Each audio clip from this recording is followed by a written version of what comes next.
Hi, and welcome to Studio SN. My name is Sara Naumann, and today I'm really pleased to be a guest blogger over at PaperArtsy. Today we're going to play with our Eclectica stamps and combine them with stenciling, heat embossing, and fresco finish paints. When you get done watching today's video, I hope you get a chance to stop on by the PaperArtsy website. They're over at paperartsy.co.uk, and while you're there, enjoy all of their fantastic tutorials, blog posts, and videos as well. And of course, you'll get a chance to check out all of their fantastic stamping supplies too. In the meantime, enjoy today's show. This card has a lot going on, especially texture. I have a background over here which is a harlequin design stenciled with grunge paste that I tinted with Fresco Finish chalk acrylic paint. Over here is Eclectica stamping that I heat embossed, and then my card focal is more of the tinted grunge paste that's been stamped, and I've got some ribbon and brads as well. So lots of texture, lots going on. Why don't we get started with the stenciled background over here, and this is really easy to do. And what I'm going to do is start with a piece of white cardstock. This is just plain matte cardstock. And then I'm going to mix up my grunge paste and my Fresco Finish. And I'm working with a Pesto Fresco Finish paint. And you can see on here all of the Fresco Finish bottles will have a little label down here that tells you if the paint is translucent or opaque or semi-opaque. And you'll notice that this is translucent. So by combining the paint and the grunge paste, not only are we going to get more texture and body to this paint, but you're also going to give it a bit more of a matte look. So texture, dimension, and a slightly different sense of opacity, although it's going to keep that fabulous Hey Pesto color. So what I'm going to do is mix it up on my little craft palette here. This is a coffee can lid. And I'm going to start with my grunge paste. Now, if you haven't worked with grunge paste before, it's slightly addicting. You can see how much I like it. Don't have very much left. It's a little bit chalky. It's not like a gesso, although you may think of it in the same way in terms of being a primer. You can use it as a primer as well. So I'm just going to put a little bit here onto my palette. You can also see the consistency of it. It's not really drippy or anything. It's a nice consistency. So I'm just going to pop that down here. I'm using a palette knife, so that makes it a lot easier. So always be sure and put the lid on your grunge paste as well. Okay, now I can add my Hey Pesto Fresco Finish. And you don't need to do a whole lot. Of course, the amount of paint you use in proportion to your grunge paste will determine how rich that color is or how pale. Okay, so I'm just going to mix this in here using my palette knife. And I'm just working and blending this in together. I want to get all of that chalky white color of the grunge paste really mixed in there nicely. So I have a nice even color on here. Okay, so that's about going to do it. Now the next thing I need to do is get my stencil on my piece of cardstock. And this stencil is from the Crafter's Workshop. It's their Harlequin. It's a 6x6 stencil, clear plastic, really nice, easy to use. So I'm just going to pop this down here on my cardstock. And you can hold it down while you apply the grunge paste. I prefer to tap it down with a little bit of either masking tape, or if you have some washi tape that you pulled off for a project and then decided not to use, you can do that as well. And just tack this down on here like so. Okay. And then I'm just going to take my palette knife and apply it to the stencil with this as my tool. So I'm just going to spread this on here, very nice and easy. Think of it like frosting a cake. And just make sure that as you're going on here that you're getting some nice even coverage. You can be a little bit generous when you're applying this, because with the palette knife you can then scrape off any excess and return it to your palette to use in another section.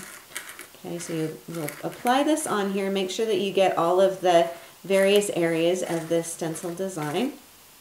Scrape off the excess. And I'm not going to do the whole piece because I think you can kind of get the gist of it. I'll lift this up and off and show you. Look at that fabulous detail. It's crisp. It doesn't leak or bleed underneath the stencil. And I've got some raised dimension on here. And yet, when you compare it to the color in the bottle, it's the same. It's fabulous. I love it.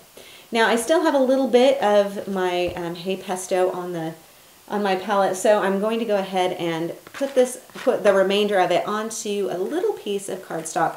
And this is just going to be for my card focal. I don't like to waste anything, so I want to make sure that I can put it to use. So I'm just blending this on here, again, just like frosting a cake. Now, because I know I want to do stamping on this, I'm not going to try and get too much dimension on here. I want it to be fairly flat, so when I stamp on it, I don't miss any of that detail. So then what I need to do is just set those pieces aside to dry, and then I can move on to doing some stamping. So as you can see on here, that's the stenciled portion that will go here. This area here has been stamped and heat embossed, and I'll show you that part next. So the stamps that I'm working with are from the Eclectica range, of course, and this is ESN 12, and I want to use this big brick wall, the text stamp here, this half portion of text, and then this little spatter design on here. When I designed the stamps, I wanted you to have not only fun quotes to use, but also some of these background elements on here. So I'm going to get my piece of craft cardstock. I know it's a little hard to see it on my craft sheet, but once I get it stamped up, I think you'll be able to see it a little bit better. Now, I wanted to include several images in one go, so I'm putting them all onto my acrylic block, and I can stamp this as one unit. I like to do this better when I'm working with creating a big background, so that I'm able to do it in one fell swoop, if you will. So I've put these all onto my acrylic block. This is a flexi block, and this is 5 by 7 inches, or 18 centimeters by 12.5. So you can see in proportion to my hand, because they're thin and lightweight, it feels really nice to stamp bigger images or a collection of images, rather than sometimes with really big, thick acrylic blocks. You feel like you're stamping with a hardback book. So the next thing I'm going to have is a piece of folded white paper. That's going to be my funnel for catching my embossing powder. I need my embossing ink, and I'm using Versamark. You can use another type of embossing ink if you want. And then I'm also using opaque vanilla white regular. This is from Wow, and this is their embossing powder. So I've got all of my stamps on here. You'll notice that I've got them concentrated in the center of the block rather than scooted off to the side. And that's so when I stamp this down, I get nice even pressure. So I'll go ahead and ink this up with my embossing ink pad.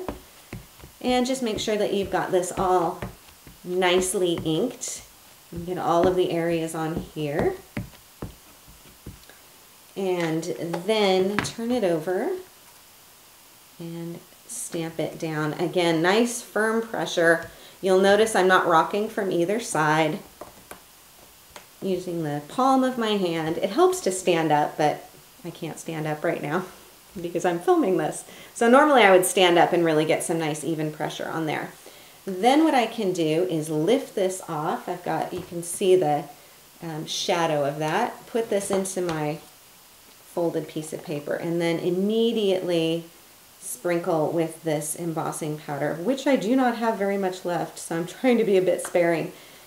And slide it down this way, tap it on here, and then you can see I've got my embossed on here, ready to heat set. So what I would do is go ahead and heat set this.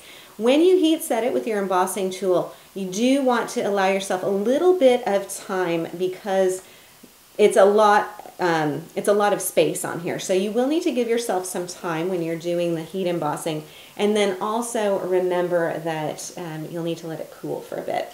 When you get that heat set, you will have something that looks like this. So lovely bright white. I love how that coordinates with that craft cardstock. Just beautiful. So then the next thing I'm going to do is stamp my card focal. And I've got this piece with the tinted grunge paste, and I have my quote stamp already mounted up onto another smaller one of the flexi blocks. Now to stamp this, I'm going to use Jet Black Archival from Ranger. This just works really nicely on that on the grunge paste.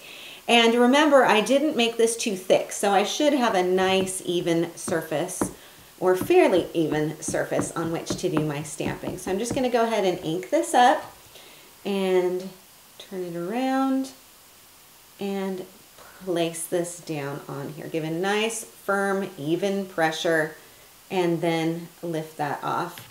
And as you can see, it stamps really nicely, even with that texture on there. So there's nothing that can't happen today by one of my favorite authors, an American classic, Mark Twain.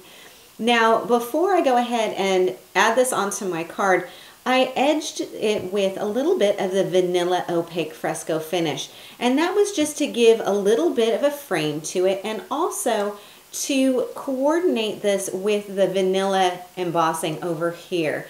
So you can see, I think you can see it really well over on this side, but I just went around the edges with a little bit of that vanilla fresco finish, and then it kind of creates a frame, a mat around this.